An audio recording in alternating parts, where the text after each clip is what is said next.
In this lesson, we continue looking at risk management by taking a detailed look at threat modeling. Before looking at the threat modeling process, we need to speak the same language. Threat modeling is part of assessing risk. It identifies probable threats, their motives, and their tools, techniques, and procedures, or TTP. Understanding the TTP, a threat modeler can use attack trees to assess the likelihood of occurrence. Threat modeling results drive software, hardware, and data security planning, as well as risk management. A threat is a general way someone or something can compromise information resources and critical business functions, including stealing data, enlisting systems into bot networks, ransomware attacks, and destruction of physical infrastructure.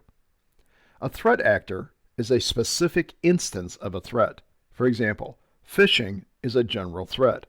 A specific cybercriminal conducting a phishing attack is a threat actor. Similarly, a specific hurricane is a threat actor. An organization's attack surface is the collection of weaknesses that can enable a human or non-human threat to interrupt critical business functions or cause adverse business impact.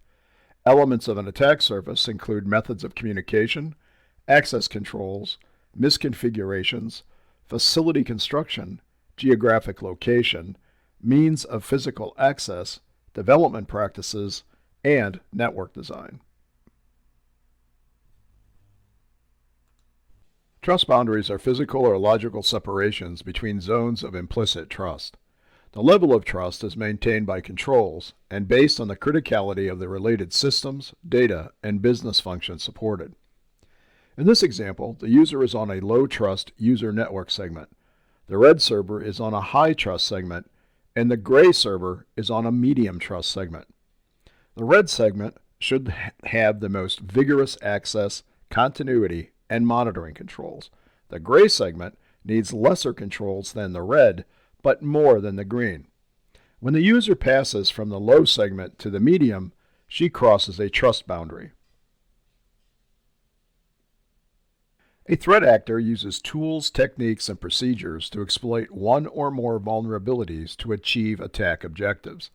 In a properly designed network, it will likely include crossing a trust boundary.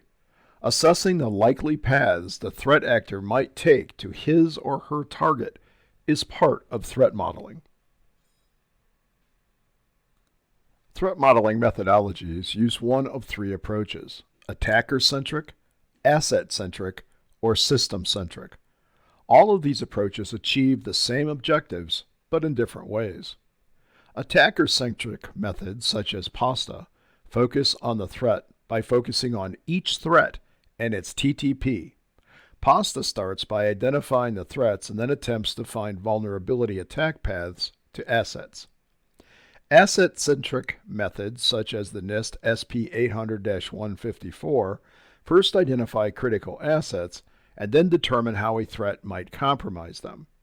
Finally, the CISSP CBK asserts that the system or software-centric methods like STRIDE are the most useful. They represent interconnected processes and often use data flow diagrams to assess trust boundaries and needed controls. The acronym STRIDE stands for spoofing, tampering, repudiation, information disclosure, denial of service, and escalation of privilege. Using STRIDE for threat modeling addresses a threat's ability to achieve each of the listed attack objectives.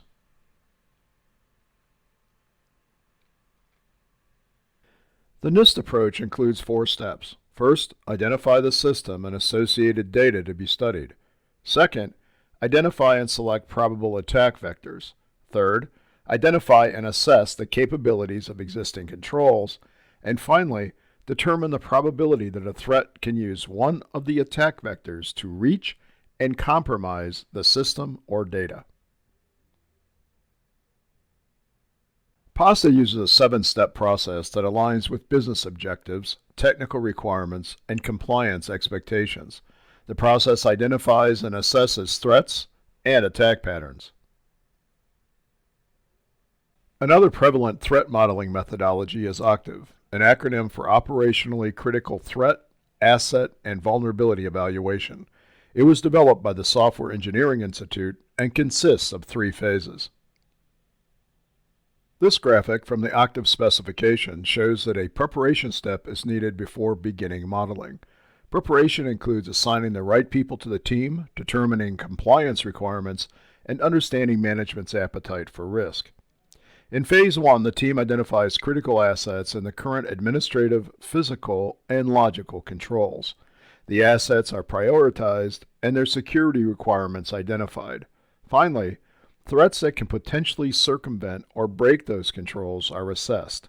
In Phase 2, the team evaluates the information infrastructure to analyze threat actor success and contribute to mitigation decisions. In Phase 3, the team determines risk and develops a plan for mitigating the risk.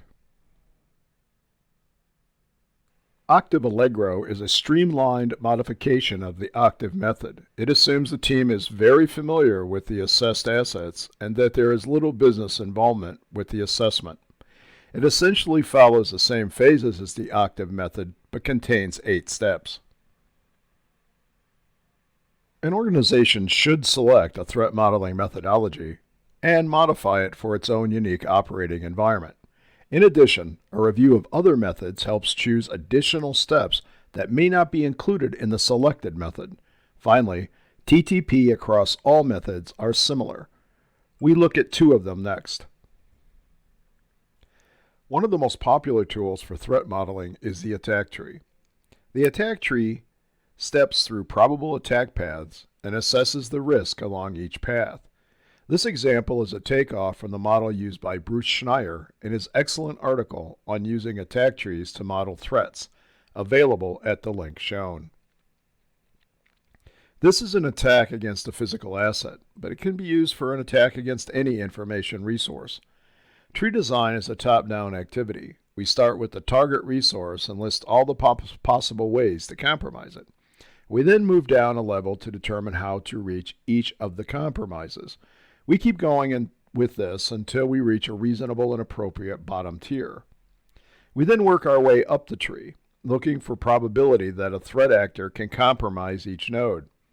Note that there are Boolean and or values in the tree. Where an and is indicated, all inputs to a node are necessary. For example, for successful eavesdropping, the threat actor must both listen to a conversation and get the target to say the combination. An OR operator indicates that only one input is needed to achieve a node successfully. Finally, this tree uses I's and P's to rate probability. I stands for impossible and P is probable. This is a high-level look at how we begin to determine risk. This is an elementary attack tree that includes both risk levels and mitigation costs. The risk levels, the R scores, were calculated with a qualitative risk calculator.